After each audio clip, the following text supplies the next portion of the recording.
Hello, Djokovic and Inconvenient Truths. This week, I want to inspire all of us, myself included, to get more comfortable with being uncomfortable. We are immersed in intense polarization, and the civility of our public discourse has eroded beyond recognition. Identity politics and its evil companion, political correctness, are what got us there. And as an ultimate consequence, truth has become distorted. Bear with me. Life is complicated. Truth is complicated.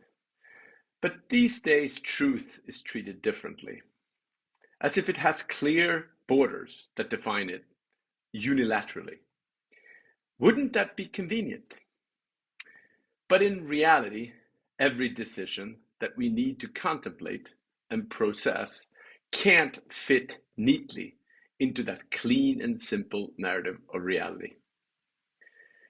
Driven by its attention-thirsty algorithms, our media in general, and our social media in particular, constantly creates an uproar when a small fact isn't consistent with an overall political or personal narrative. And as we collectively keep forcing each fact to fit perfectly into one story, we end up eroding our shared experience and we grow further apart. That is exactly what is happening. This past week, I've read a ton of comments around the US decision to not allow Novak Djokovic to enter the US Open tennis tournament. I'm certainly not an expert on either epidemiology, tennis, or truth, and I'm merely using this as an example of when we let means triumph over ends. There are hundreds of examples like this one, and in concert, they have chipped away at the trust in our public institutions.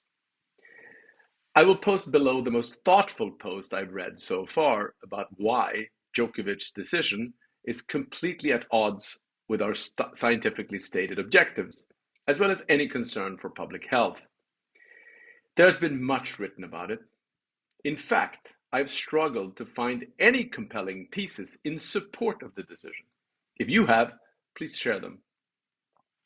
The only thing you really need to know is that American players in the US Open and spectators visiting the Open do not have to be vaccinated. I think I will rest my case right there. So what could be the motivations here? The only conclusion I can draw is that our political leaders are concerned about trust in vaccinations. It's obviously a serious concern. I'm a big believer in vaccinations. I believe the facts around COVID are undeniable and supremely compelling relative to how COVID vaccines reduced mortality in our population. The same is, of course, true for many historic and possibly future viruses.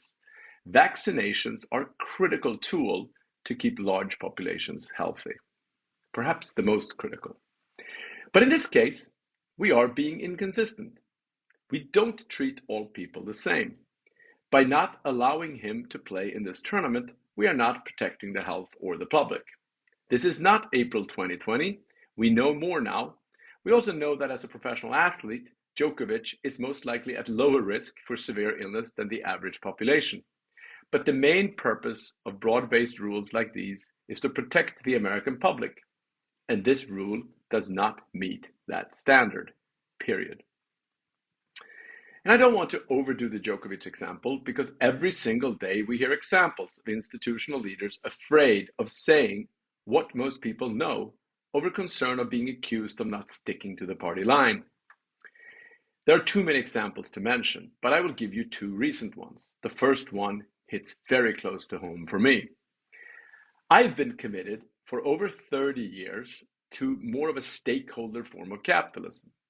I've never subscribed to the shareholder primacy that has ruled the world for a long time. It never inspired me, and I simply never believed that you can build strong cultures and organizations if you're committed only to one stakeholder.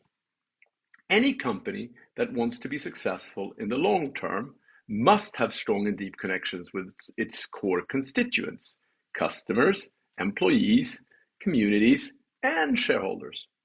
Fortunately, more and more people are joining this way of thinking, including the Business Roundtable, which a few years ago changed the very definition of the purpose of the corporation. Some believe this is semantics and still believe the only objective of a corporation is to maximize returns for its shareholders. I don't believe it is semantics. Perhaps when time horizons are very long and owners own and control shares in companies for decades, the tension between the various stakeholders actually harmonizes.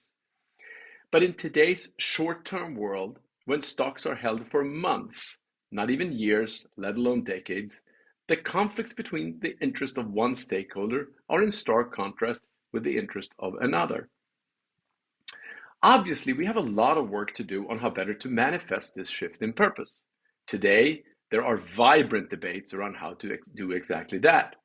Not sure if you've followed the entire ESG discussion, but that reminds me of the Djokovic US Open problem. Stakeholder capitalism is akin to public health, and ESG is akin perhaps to individual positions on vaccinations. You can be in favor of stakeholder capitalism, but also be critical of aspects of ESG. I have much to say about these discussions, but we'll leave that for perhaps another post. In the past, for sure, and surely in the future.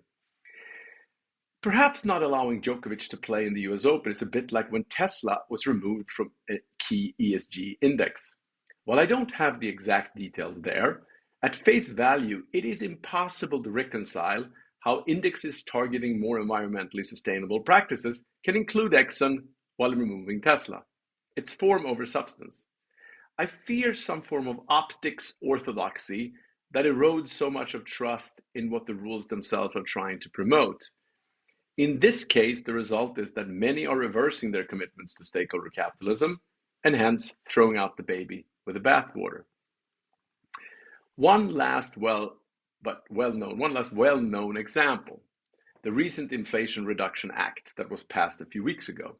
We can have lengthy arguments around the contents of this bill and whether or not they are good, bad, or indifferent. I don't debate that here since I'm simply not sufficiently well versed in policy making. However, almost no economist, whether they like the bill or not, and many do, believes that the bill was designed or will have any effect on reducing inflation. So here are a bunch of politicians who, coming up for re-election, believe, probably rightfully so, that inflation is one of the key issues facing voters, and they want to talk about what they're doing to reduce it. So let's name one of the most significant bills ever passed, the Inflation Reduction Bill, whether it reduces inflation or not. This continuous incongruence of facts is producing a gradual decline in public trust, and it's added to the mean-spirited division and polarization we're feeling all around us. We simply have to be better at accepting the annoying non-linearity and non-conformity of reality. It's not a neat and tidy box of perfection. I know we'd like it to be, but any living soul knows life is curvilinear and a quite messy journey. And we also know that it is in the middle of this mess where we often find the nuggets of wisdom and growth spurts that takes us to our next evolution. We simply can't avoid them. And in fact, we shouldn't. It's like trying to avoid rain, darkness, or sorrow. It's futile and will have the exact opposite effect. So here's to more truth. We can have big dreams and grand ideas, and we can embrace a plurality of ideas and ways of getting there. In fact, it's the only way we can get there and make our dreams become reality. Otherwise, we all will wake up in a nightmare. Here's the article I mentioned about Djokovic and vaccinations. Have a great week.